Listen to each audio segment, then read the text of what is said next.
All right, guys, sometime later this year or early next year, Dodge is going to release a teaser video talking about the Hellcat is coming back, talking about V8s is coming back, and the CEO is going to come on the camera and say in the video, we made a mistake, we got it right this time, we listened to you, we are bringing the Hemi back, and blah, blah, blah, whatsoever.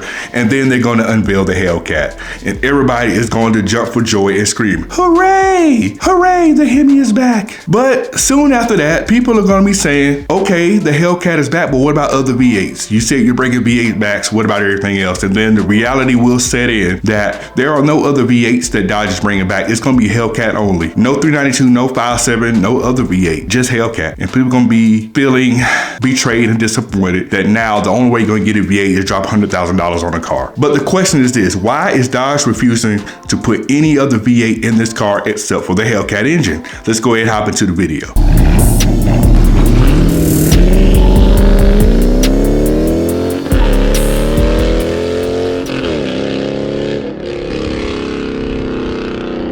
You see the title and you see the thumbnail. As a YouTuber and someone that does car content, in front of everybody, in front of whoever that watches, I try to be right. Any YouTube wants to be right about the information they bring forth and whatnot, right? But sometimes I say things and I hope I'm wrong. But I say it because I feel like it makes sense from a business standpoint. Now, a while ago, maybe about a month or so ago, maybe 2 months, month and a half, whatever, I made a video and I said this statement. Now, what I'm gonna tell you next may not be something you would like to hear, but this could be a viable possibility as well. What if Dodge says, you know what, no 5.7, no 6.4, if you want a V8, your only choice is a Hellcat, and that's it. If you want a Dodge Charger, you have a couple of choices. Get the inline 6, or if you really want a V8 really bad, go ahead and get the Hellcat. I said that in that video, in that clip that you saw, if I got it in there, that if Dodge does bring back the V8, it could possibly be Hellcat only, and that's the only way you get a V8. And unfortunately, based on some of the latest things that we're seeing and coming from Dodge themselves, they have stated that the only V8 that makes sense to go into this Charger is a Hellcat. So in that video, why did I say that Dodge could possibly only bring Hellcats back, and why is Dodge now saying the same thing? Now, like I said, I try to say things from a business standpoint. Now, one of the main reasons why Dodge is only bringing back Hellcats as the Hemi option for this car is not because they don't like the consumer, which a lot of you guys will probably think that when your only option for a V8 is going to be a $100,000 Hellcat car. But the main thing from a business standpoint, it never made sense for Dodge to release a V8 when their current options for V8 that we know that they have made before is not even close to being as powerful or more powerful than this current Hurricane engine that they have out now. Because let's be 100% honest here, because the pricing on a V8 engine that's not a Hellcat just doesn't make sense in this lineup at all. Dodge is not going to allow a V8 to come in, maybe a 392, and sell it cheaper than the Hurricane engine powered car, right? They're not going to sell it cheaper than this new Hurricane car. They know people will not buy the Hurricane at that point. People will go directly to the V8 because, number one, it sounds better and it's more affordable. No one would go get the inline 6 car. Few people will, but most people won't. Even if they decided to flip the script and make the V8 more expensive, that doesn't make sense either. Why would they make a car that has less power more expensive than a car that has more power? No manufacturer does anything like that, so Dodge wouldn't either. Now, before I get into my next point, regardless of what engine they decide to put in this new Dodge Charger, one thing I hope that they have fixed is security issues. As we all know, the previous generation of Dodge Chargers and Challengers were some of the easiest cars to steal on the market, and thus a lot of cars got stolen just for that reason alone. A lot of those people that had the cars did not have proper security in those cars. That's why I strongly urge you to make sure you get yourself a car lock. This is the world's best GPS tracker and alert system. With car lock, you'll get vibration notifications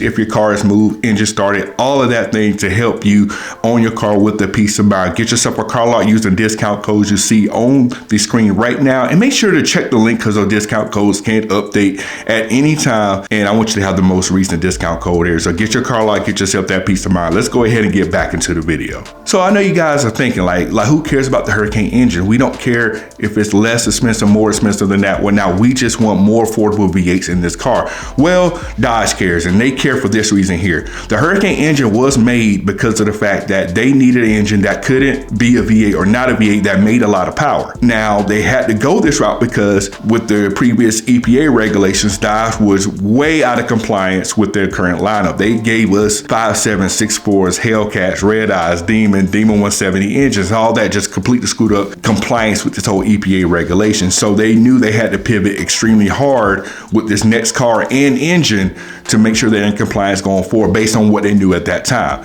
Therefore, they had to get rid of the V8s, go EV first, and then bring in the inline six engine, which does produce more power than most of the V8 engines that Dodge has before, but unfortunately we lose 2 cylinders. Now, because they spent so much time and money developing this engine, they can't just let it be a failure. They have to get people to buy a car powered with that engine. They can't just let it go. They can't just let some other less power engines outshine that car. They gotta get people into those cars and move units with that engine in the car, right? So Dodge wants that engine to be successful. They want you to go to the dealership and make a choice between the inline six or a Hellcat in the future, or the EV, but we already know no one's picking the EV, right? Now, that completely sucks for people like you and me who were just waiting for V8s to go into that car, and now you realize that the only way you get a V8 now is if you're ready to drop $100,000 on this car to get a Hellcat. Now, granted, it's going to have all-wheel drive and all that type of stuff. That's not what everyone's going to buy. The Hellcat has always been that car to get people interested in Dodge and get people to the dealerships. But then when you get to the dealership, you realize you can't drop that kind of bag on the Hellcat brand new.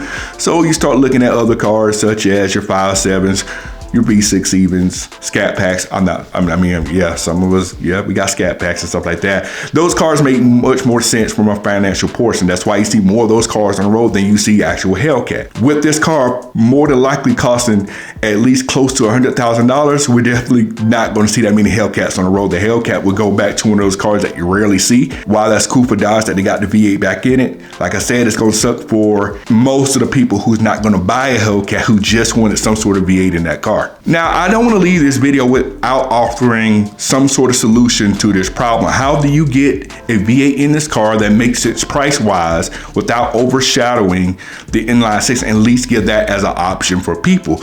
My thought is that Dodge has to make a V8 car, a V8 engine powered car that makes at least 550 horsepower, and to protect themselves can't be modded easily to have Hellcat power. Because if you can take a 550 horsepower car and get Hellcat power out of it pretty easily, who's going to buy the Hellcat at that point? So they have to make a car that sits in between the inline six power car and the Hellcat car. Now, unfortunately, that would make it more expensive than the current Hurricane powered Chargers and Charger Scat Packs and whatnot, but it will give people a cheaper option at a V8.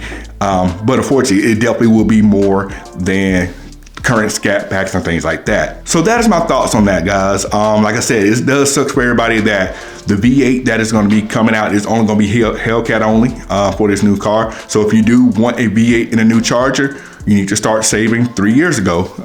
So that way you can be ready to purchase this Charger that's going to be definitely somewhere close to $100,000. Gone are the days where you're getting cheap horsepower. You can look across at all the manufacturers right now. Look at Ford. Their 5.0 Mustang costs nearly about $50,000, right? That used to be a relatively cheap car. Same with Dodge. You used to get 5.7s, 6.4s, around $40,000 and things like that. Those days are gone getting cheap horsepower. Dodge isn't going to make 500 million different V8 options for your car anymore. They are going to slim down their lineup and focus on a few V8s, and they're going to go all in on Hellcat engine type cars. They're not going to sit here and waste resources on naturally aspirated V8s that if EPA regulation change for whatever reason, that they're gonna have to cut and pay all kinds of fines and things like that. Dodge isn't going back down that road again. So they are only going to slim down their lineup for V8s and focus on Hellcats and up. And that's it. It sucks, but that's the reality. So let me know your thoughts in the comments below. How do you feel about your only V8 option in the new Charger costing more than likely $100,000? Drop the comments below. If you made it this far in the video, make sure to subscribe to the channel. We talk a lot of car related things on this channel. I want you around for all of that, right? I want you around for everything I got going on. We will catch you on the next video. I'm out. Cut it.